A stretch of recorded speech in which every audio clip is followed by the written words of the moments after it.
பெற்று வருகின்ற குற்றவியல் சம்பவங்களுக்கான ஒரு அதாவது அவற்றை இல்லாமல் செய்வதற்கான அல்லது அவற்றில் பலவீனமான ஒரு நிலையை ஏற்படுத்துவதற்கான காரணியாக இருந்தது இந்த கைது செய்யப்படுபவர்கள் உடனடியாக பிணையில் செல்ல அனுமதிக்கப்படுவதும் அல்லது கைது செய்யப்படுபவர்களுக்கான அந்த சிறை விளக்கமறியல் என்பது. அதாவது அவர்கள் கொண்டு செல்லப்படும் காலம் வரை அந்த குற்றவியல் சம்பவம் தொடர்பாக அவர்கள் நீதிமன்றத்தில் ஆஜர்படுத்தப்படும் காலம் வரையான அந்த விளக்கமறியல் என்பது இல்லாமல் இருந்த ஒரு காலநிலையை நாங்கள் கண்டிருந்தோம். அது பாரிய கொள்ளை சம்பவங்களாக இருக்கட்டும், பாலியல் குற்ற சம்பவங்களாக இருக்கட்டும், போதைப் பொருள் கடத்தல் சம்பவங்களாக இருக்கட்டும், அல்லது சிறு கொள்ளை முயற்சிகள் மற்ற கடைகளை உடைத்தல் போன்ற விவகாரங்களாக இருக்கட்டும், போலீசார் அவர்களை அதே இடத்தில் கைது செய்து அதே இடத்தில் விடுகின்ற நடவடிக்கைகள் போன்றன மக்கள் மத்தியில் ஒரு பெரிய அபகீர்த்தியை ஏற்படுத்தி இருந்தது. இந்த போலீஸ் படை மீதான அல்லது காவல்துறை மற்றும் அவர்கள் சார்ந்த சிறைச்சாலை வசதிகள் தொடர்பான ஒரு கேள்வியையும் எழுப்பியிருந்தது.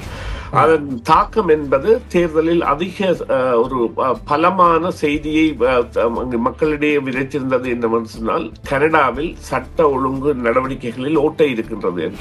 அவர்கள் அறிவித்திருக்கின்ற விவகாரத்தின்படி இந்த பாலியல் தொடர்பான குற்றங்கள் மற்றும் குடும்ப வன்முறை தொடர்பான குற்றங்கள் மற்றும் இந்த போதைப் பொருட்கள் மற்றும் பல மாதிரியான குற்றங்களுக்கான பிணைகளை பெறுதல் கூட சாத்தியமற்ற முறையில் ஆக்குவதற்கான ஒரு நடவடிக்கைகள் எடுக்கப்பட்டிருக்கின்றன. தனி மனித சுதந்திரம் என்கின்ற போர்வையில் இந்த குற்றவாளிகளுக்கான பல சுயாதீன நம்பிக்கைகள் இருந்தன. அவையெல்லாம் இனிவரும் காலங்களில் இல்லாமல் செய்வதற்காக இந்த சட்டம் செய்யப்படும் என்பதில் எந்தவித ஐயமும் இல்லை. ஆம், கரியானந்த சவகிரி அவர்கள் இன ரீதியாக குறிவைக்கப்பட்டிருந்தார்.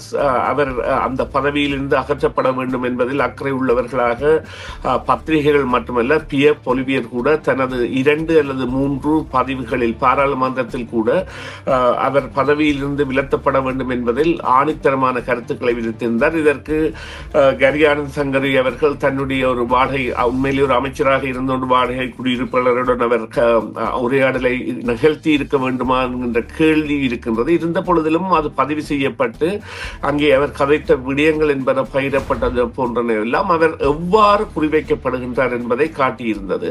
இருந்த பொழுதிலும் காணியவர்கள் அவரை இன்னும் காப்பாற்றி வைத்திருக்கின்றார் என்றுதான் கூற வேண்டும். அவர் அவருடைய அமைச்சு பதவிக்கான கடமைகளை செய்வதற்காக நிச்சயமாக பல மாறுதல்கள் உள்வாங்கப்பட வேண்டும் என்பதில் எந்தவித ஐயமும் இல்லை.